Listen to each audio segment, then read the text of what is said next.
محترم ناظرین، ہم اس ولاگ کے اندر آپ لوگوں کو بتانے والے ہیں، ہماری ایک بہن نے مدینہ منورہ سے ایک کمنٹس کیا ہے کھانے کے بارے میں، اس کے بارے میں بھی آپ لوگوں کو بتائیں گے، اور دوسرا ہمارے بھائیوں نے کچھ دن پہلے کچھ کھانے کے بارے میں کمنٹس کیے تھے، وہ بھی آپ لوگوں کو بتائیں گے۔ اور محترم ناظرین، حرم شریف میں پانی کے بارے میں بھی آپ لوگوں کو بتائیں گے، اور دوا جو آپ لوگ لے کر آ رہے ہیں، کون سی دوا آپ لوگ خاص طور پر لے کر آئیں، اس کے بارے میں بھی بتائیں گے۔ اور اس کے علاوہ محترم ناظرین، اس ولاگ کے اندر آپ لوگوں کو سبزیوں کے کچھ ریٹ ہیں یہاں وہ بھی بتائیں گے، اور آئل کے بارے میں بھی آپ لوگوں کو ضرور بتائیں گے۔ نحمدہ و نصلی علی رسولہ الکریم۔ محترم ناظرین، میں آپ لوگوں سے کہوں گا اس ولاگ کو آخر تک پورا سن کر جائیے گا، بہت ساری معلومات آپ لوگوں کو ملیں گی، انشاءاللہ حج کا سفر آپ لوگوں کے لیے آسان ہو جائے گا۔ محترم ناظرین، پہلے ہم ان کمنٹس کی طرف چلتے ہیں جو ہماری بہن نے مدینہ منورہ سے کھانے کے بارے میں کیے۔ آپ لوگ اس کو غور سے سنیں اور سمجھیں، اور اپنی رائے کا بھی ضرور اظہار کیجئے گا۔ ہماری بہن نے جو مدینہ منورہ سے کھانے کے بارے میں کمنٹس کیا، اس میں پہلی بات تو انہوں نے یہ بتائی کہ کھانا کم پڑ جاتا ہے، اور دوسری بات یہ بتائی کہ کھانے کا ذائقہ اچھا نہیں ہوتا، کھانے کا ذائقہ بہت برا ہے، اور تیسری چیز یہ بتائی کہ مکس سبزیاں ہیں، جو بوائل بھنڈی ہے وہ اس طریقے کے کھانے بتا رہی تھی، اور آملیٹ جو صبح ناشتے میں دیا گیا وہ بھی کچا تھا۔ یہ ہماری بہن کی شکایت تھی۔ میں ان سے کہوں گا اگر آپ پاکستان سے ہیں تو یہاں وزارت مذہبی امور کے جو لوگ ہیں آپ ان کو شکایت کریں، انشاءاللہ آپ کی مدد کی جائے گی۔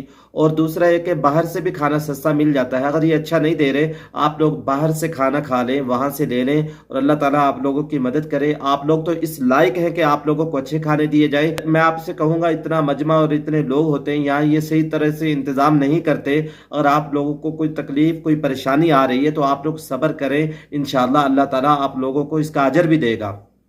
اور ایک ہمارے بھائی نے یہ کمنٹس کیا، وہ یہ کہہ رہے تھے کہ پتہ نہیں کس نے آپ کو اچھا کمنٹس کر دیا کہ مدینہ منورہ میں کھانا اچھا مل رہا ہے۔ تو مجھے ایک آدمی نے مدینہ منورہ سے ہی کمنٹس کیا تھا کہ یہاں نظام اچھا ہے، کھانا اچھا ہے۔ جیسے کہ شروع کی فلائٹ آئی تھی، لوگ اپنا بیان بھی دے رہے تھے کہ کھانا اچھا ہے، نظام اچھا ہے، ہر چیز اچھی ہے۔ ایک اور بھائی نے کہا کہ پہلے 2 دن جو کھانا دیا گیا وہ اچھا دیا گیا، بعد میں کھانے کا جو معیار تھا وہ کم کر دیا۔ ہم نے بار بار کمپلین کی تو تھوڑا سا انہوں نے کھانا اچھا کیا۔ اللہ تعالیٰ دیکھیں آپ لوگوں کی مدد کرے، آپ لوگ صبر کریں، اور باہر سے بھی کھانا ملتا ہے، اگر اچھا نہیں دے رہے تو باہر سے کھا لیں۔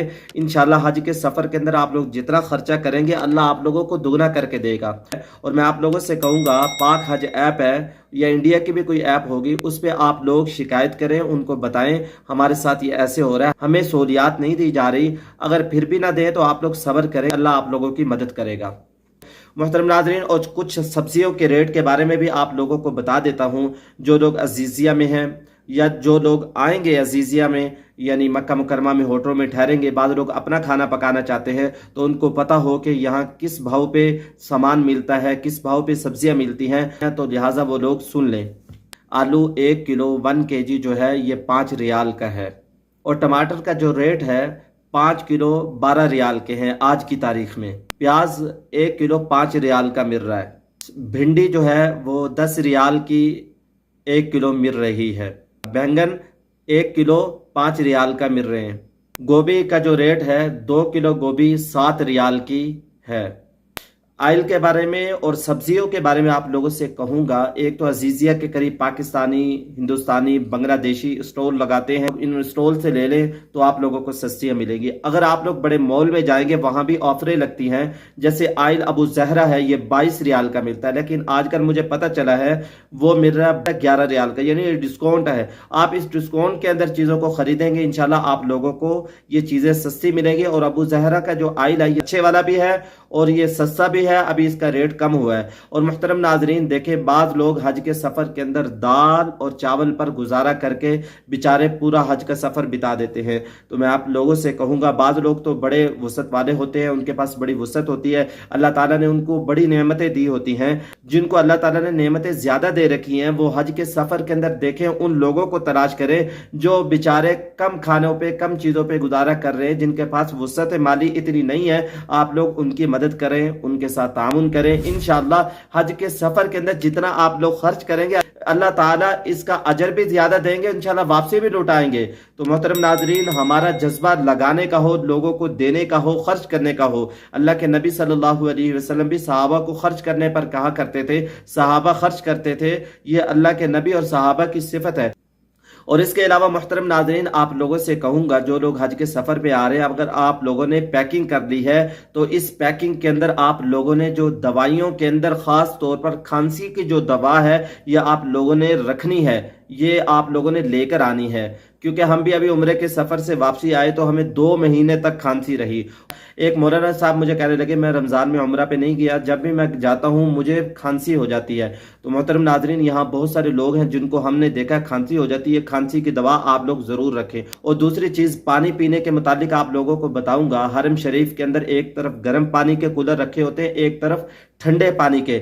آپ لوگوں نے حج کے سفر کے اندر ٹھنڈا پانی نہ پیئیں، کیونکہ جب انسان کو پیاس لگتی ہے تو انسان پانی کی طرف بڑھتا ہے اور ٹھنڈا پانی پی لیتا ہے، اس کے بعد انسان کو کھانسی ہو جاتی ہے، اور کھانسی یہاں جب ہوتی ہے تو پھر 2 مہینے 2.5 مہینے 3 مہینے جاتی نہیں ہے۔ تو آپ لوگوں نے اپنی صحت کا خیال رکھنا ہے، اور کھانسی خشک ہو یا بلغم والی ہو کھانسی کی دوا ضرور لے کر آئیں۔ اور میں اپنی ان بہنوں سے جو حج کے سفر کے اندر آ رہی ہیں ان سے کہوں گا حج کے سفر کے اندر بھی وہ پردے کا اہتمام کریں۔ دیکھیں پردہ کرنا عورتوں کے لیے فرض عین ہے، عورتیں سمجھتی ہیں کہ حج کے سفر کے اندر پردہ ہمیں کرنا ہی نہیں ہے۔ علماء یہ فرماتے ہیں چہرے کو بھی چھپانا ہے، اس کے لیے ایک ایسا کیپ ملتا ہے جس کے آگے شیڈ ہوتی ہے، وہ ایسا کیپ خریدیں اور اس کیپ کے ذریعے سے اپنے چہرے کو بھی آپ لوگ چھپائیں۔ لیکن احرام کی حالت میں جو آپ کا جو عبایا ہے اس کا جو پلو ہے وہ چہرے کو لگنا نہیں چاہیے، پردہ یہاں بھی آپ لوگوں نے کرنا ہے۔ اللہ پاک کی ذات عمل کرنے کی توفیق نصیب فرمائے۔ محترم ناظرین آخری بات آپ لوگوں سے عرض کروں گا، یہ جو معلومات آپ لوگوں کو میں نے بتائی ہیں زیادہ سے زیادہ لوگوں تک چلی جائیں، تو اس ویلوگ کو اس ویڈیو کو لائک کرتے جائیں، اور اگر آپ چینل پر نئے ہیں چینل کو سبسکرائب بھی کر دیں۔ دعاؤں میں یاد رکھیں، میں ہوں آپ کا بھائی حافظ غلام مصطفیٰ سعودی عرب سے۔ السلام علیکم ورحمۃ اللہ وبرکاتہ۔